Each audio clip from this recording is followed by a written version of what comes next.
அண்ணா, ஏன் இப்படி எல்லாம் பேசுறீங்க? நிஜமா தான் சொல்றேன். ஒரு மனுஷன் சாப்பாடு தண்ணியை விட்டுட்டான்னா ஒரு 3 நாள்ல இருந்து 1 வாரம் வரைக்கும் உயிரோட இருப்பான்னு நான் கேள்விப்பட்டிருக்கேன். என் வயசு இப்போ மாலை பொழுது மாதிரி. பொழுது விடிஞ்சதுன்னா கண்ணை மூடுறதுக்கு 3 நாளை விட அதிகமா எடுக்காதுன்னு நினைக்கிறேன். ஏன் இப்படி எல்லாம் பேசுறீங்க?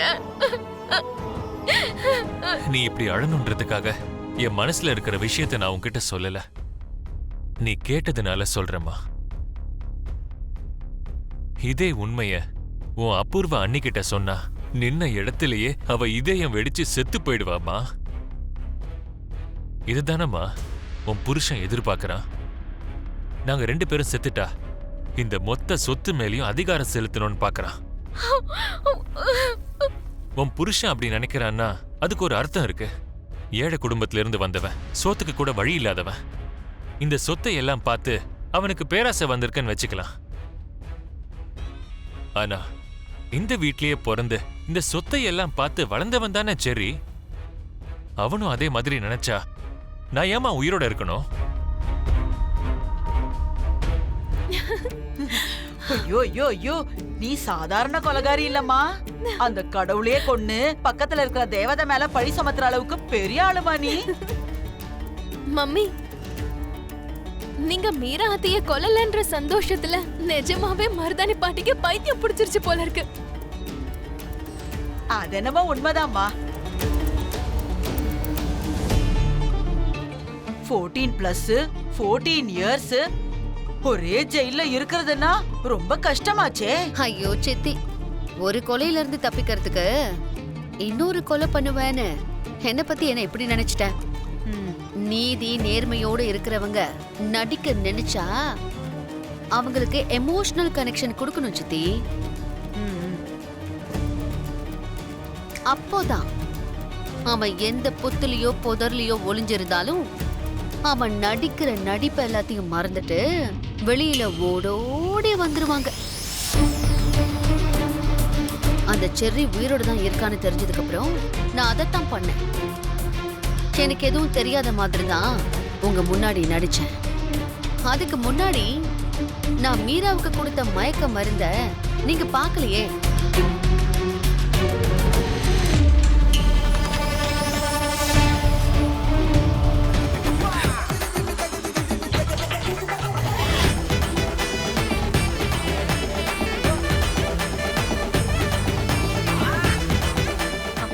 மாமா, மாமா, என்னாச்சு? அந்த சர்ப்ரைஸ் என்ன நாளைக்கு சொல்றேன்னு சொன்னீங்கல்ல. 12 மணி ஆயிடுச்சு. அப்போ நீங்க சொன்ன அந்த நாளைக்கு இப்ப வந்துருச்சுல்ல. சொல்லுங்க மாமா, என்ன சர்ப்ரைஸ் அது? ஏய், என்ன பூமி, நாளைக்கு சொல்றேன்ல. உன்னை கூட்டிட்டு போய் அந்த சர்ப்ரைஸ் என்னன்னு காட்டி அப்புறமா சொல்றேன்னு அர்த்தம். சொல்லிட்டு அதுக்கப்புறமாலாம் கூட்டிட்டு போக முடியாது. அப்படின்னா இப்பவே பார்க்கலாம் வாங்க. அது காட்டினதுக்கு அப்புறம் சொல்லுங்க. பூமி, இப்போ உன்னை கூட்டிட்டு போய் காட்டணும்னு நினைச்சாலும் அந்த சர்ப்ரைஸ் இருக்காது பூமி. ஆனா இருக்குன்னு சொன்னீங்களே. காலையில இருக்கும் பூமி, இப்ப இருக்காது. இப்ப இல்லாதது காலையில எப்படி இருக்கும் மாமா? பூமி, இப்ப எதுக்கா இருக்காது, காலையில எதுக்கா இருக்கும்னு அந்த சர்ப்ரைஸ் பார்க்கும்போது உனக்கே தெரிஞ்சிரும். அது எப்படி தெரியும்? இப்ப இல்லாதது நாளைக்கு எப்படி இருக்கும் மாமா?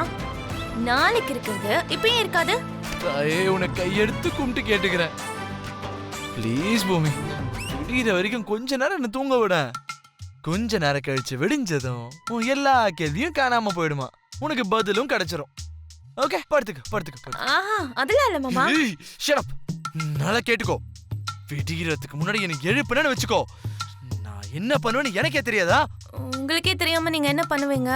அதற்கிட்ட அப்படி என்ன பண்ணுவீங்க மாமா? நான் என்ன வேணாலும் பண்ணுவேன். சொல்லிட்டேன் பாத்துக்கோ. நீ ரிஸ்க் எடுத்து என்னை எழுப்ப போறியா இல்ல நீயே படுத்து தூங்க போறியான்றது உன்னோட இஷ்டம். என்ன பண்ண போற சொல்லு. என்ன பண்ண போற? படுத்து தூங்குறேன். படுத்து தூங்க. Okay, good night. குட்டும் இல்ல பேடும் இல்ல, படு.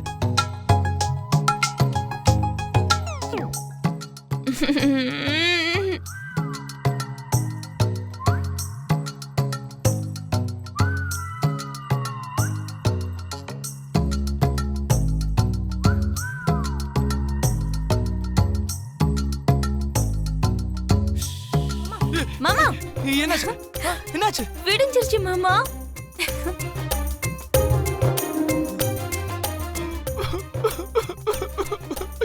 4:30 தானடி ஆச்சு. ஐயோ 4 மணி ஆச்சுனாலே விடிஞ்சிருச்சுதான். போனா போதுன்னு நான் உங்களை half an hour எக்ஸ்ட்ரா தூங்க விட்டேன். அங்க பாருங்க, சேவல் கூட கூவிடுச்சு. அப்போ விடிஞ்சிருச்சுன்னு தானே அர்த்தம். எந்திரிங்க மாமா. இந்த வீணா போன கோழிய இந்த சிட்டில ஏன் வளர்த்துக்கிட்டு இருக்கிறதா? நம்ம ரெகுலரா சாப்பிடுற கோழி தான் மாமா. அதாவது அந்த இடத்துல வளரலனா நம்ம எப்படி சாப்பிட முடியும்? உனக்கு சர்ப்ரைஸ்னு சொல்லி எவ்வளோ பெரிய தப்பு பண்ணிட்டேன். அது எனக்கு இப்பதான் புரிஞ்சு தொலையுது. இங்க பாரு பூமி, உனக்கு இந்த சர்ப்ரைஸை காட்டணும்னா ஃபுல்லா விடியணும் பூமி. நீங்க எந்திரிச்சு ரெடி ஆகிறதுக்குள்ள அந்த சூரிய பகவான் இந்த உலகத்தையே வெளிச்சமா மாத்திருவாரு. அதுக்கு முன்னாடி குளிச்சு ரெடி ஆகுங்க மாமா. அட வாங்க வாங்க மாமா, வாங்க வாங்க, அட வாங்க.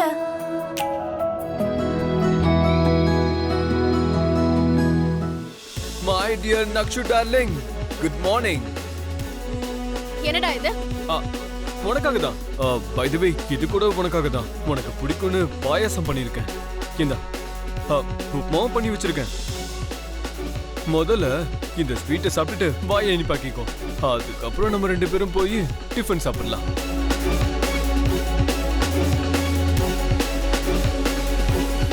என்னடா இதுல ஏதாவது விஷத்தை கலந்து என்ன கொன்னுடலான்னு பிளான் போட்டிருக்கே என்ன? அது உன் கேரக்டர் ஸ்வீட்டி. ஏன் கேரக்டர் உன்னை ஸ்வீட்டா லவ் பண்றது மட்டும்தான். என்னைக்காவது ஒரு நாள் உன்னை எனக்கு சொந்தமாக்கிக்கிறது தான். அது என்னைக்குமே நடக்காத காரியம்.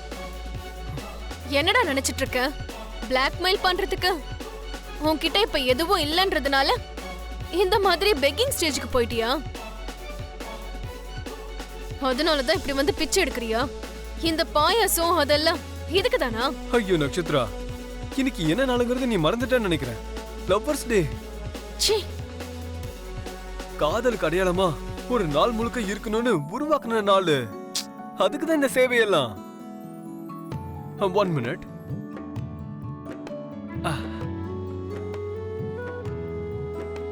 I love you Nakshu. ச்சீ.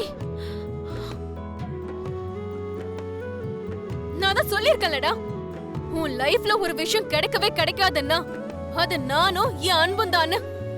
ஐயோ ராமா, நான் உன்னை அடையணும்னு நினைச்சனா அடையணும்னு ஆசைப்படுறேன், அவ்வளவுதான். என் ஆசை நிறைவேறலாம், இல்ல நிறைவேறாம போலாம். ஆனா நீ என் காதல என் பொண்டாட்டியா ஃபீல் பண்ணி தான் ஆகணும். வேற வழியே இல்ல. Once again I love you Nakshu. Feel my love. What? உனக்கு புரியலன்னு நினைக்கிறேன்.